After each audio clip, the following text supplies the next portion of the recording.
YouTuber ప్రశ్న రావణ్ పై కక్ష సాధింపులు కొనసాగుతున్నాయి. రావణ్ కు సంబంధించిన బ్యాంక్ ఖాతాలను కాకినాడ జిల్లా సర్పవరం పోలీసులు ఫ్రీజ్ చేశారు. కుల మతాల మధ్య విద్వేషాలు రేపే యూట్యూబర్ ద్వారా ఆదాయం సంపాదిస్తున్నారనే ఆరోపణలతో చర్యలు తీసుకున్నారు. ప్రశ్న యూట్యూబ్ ఛానల్ గొంతు నొక్కే ప్రయత్నం కూడా చేశారు పోలీసులు. ప్రశ్న ఛానల్ను నిలిపేయాలని మెటా సంస్థకు లేఖ రాశారు. అయితే వివాదాస్పద వీడియోలు తొలగించగలం కానీ ఛానల్ను నిలిపివేయలేమని పోలీసులకు మెటా సమాధానం ఇచ్చింది. ఛానల్ను తొలగించడం కుదరదని మెటా చెప్పడంతో ప్రశ్న ప్రసారాలను ముగించాలి అనుకున్న పోలీసుల ప్రయత్నం విఫలమైంది.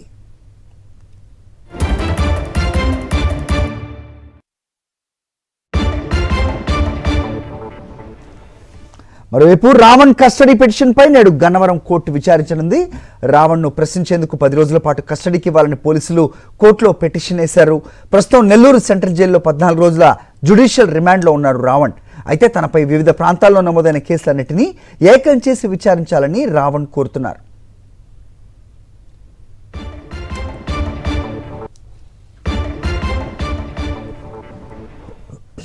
రావణ్ కేసుకు సంబంధించి మరింత సమాచారం మా ప్రతినిధి రాజు అందిస్తారు. రాజు, అతని బ్యాంక్ ఖాతాలు సీజ్ చేయాల్సిన అవసరం ఏముంది? అతనే బిలియనేరో లేదంటే పారిశ్రామికవేత్త కాదు కదా. కుటుంబ సభ్యులకి మరి ఎలాంటి ఆసరా ఉంటుంది ఈ సమయంలో? ఏం చేయదలుచుకున్నారు పోలీసులు? మెటా సంస్థ కూడా నిరాకరించినట్టు తెలుస్తోంది. ఏంటి మీ దగ్గర ఇన్పుట్స్? అది ఏదైతే కూటమి ప్రభుత్వాన్ని ప్రశ్న ఛానల్ ద్వారా ప్రశ్నించారో రావణ్ మీద కక్ష సాధింపు ఇంకా కొనసాగుతూనే ఉంది. ఇప్పటికే దాదాపు ఆయన మీద 5 చోట్ల కేసు నమోదైంది. 5 చోట్లలో 4 కేసుల్లో ఆయన బెయిల్ తెచ్చుకోగా 5వ కేసులో మాత్రం ఉపాధి చట్టం వేయడంతో ప్రస్తుతం నెల్లూరు జైల్లో ఆయన రిమాండ్ లో ఉన్నారు. ఈ నేపథ్యంలోనే ఎలాగైనా సరే రావణ్ వేధించాలనే ప్రయత్నంలో భాగంగా కాకినాడ రూరల్ సర్పవరం పోలీసుల ద్వారా ఈ కక్ష సాధింపుని కూటమి ప్రభుత్వం కొనసాగిస్తూ వస్తుంది.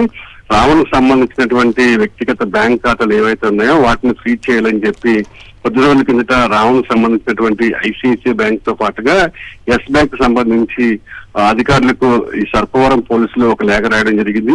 మత విద్వేషాలను రెచ్చగొట్టి తద్వారా వచ్చే ఆదాయాన్ని రావణ్ పొందుతాడు. నెలకు 1,00,000 పైగా ఆదాయం సంపాదిస్తామని చెప్పి వారు లేఖ రాయడం జరిగింది. దీంతో బ్యాంక్ అధికారులు రావణ్ సంబంధించినటువంటి 2 బ్యాంక్ ఖాతాలను కూడా ఫ్రీజ్ చేయడం జరిగింది.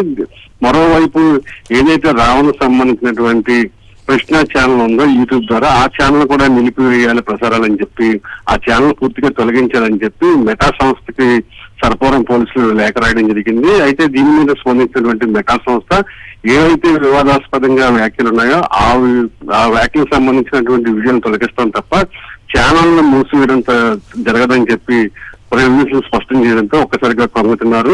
ఛానల్ మూసివేయాలని ప్రయత్నం బెడిసి కొట్టిందని చెప్పి స్పష్టంగా చెప్పుకోవచ్చు. మరోవైపు ఈ సర్పవరం పోలీసులు 2025లో ఎవరైతే ఫిర్యాదు చేశారో ఓదూరు కిషోర్, ఈయన పిఠాపురం నియోజకవర్గం చేపల ప్రాంతం చెందిన వ్యక్తి, ఆయనే పవన్ కళ్యాణ్ కి ఇంజిన్ కూడా అద్దెకిచ్చారు. ప్రస్తుతం అయితే పిఠాపురంలో ఉన్నటువంటి జనసేన పార్టీకి సంబంధించి 5 కమిటీలో ఓదూరు కిషోర్ ఒక సభ్యుడిగా కొనసాగుతున్నారు.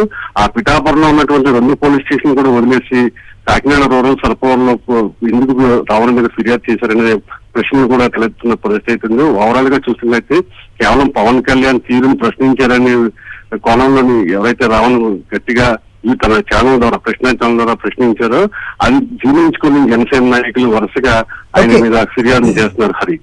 ఓకే రాజు.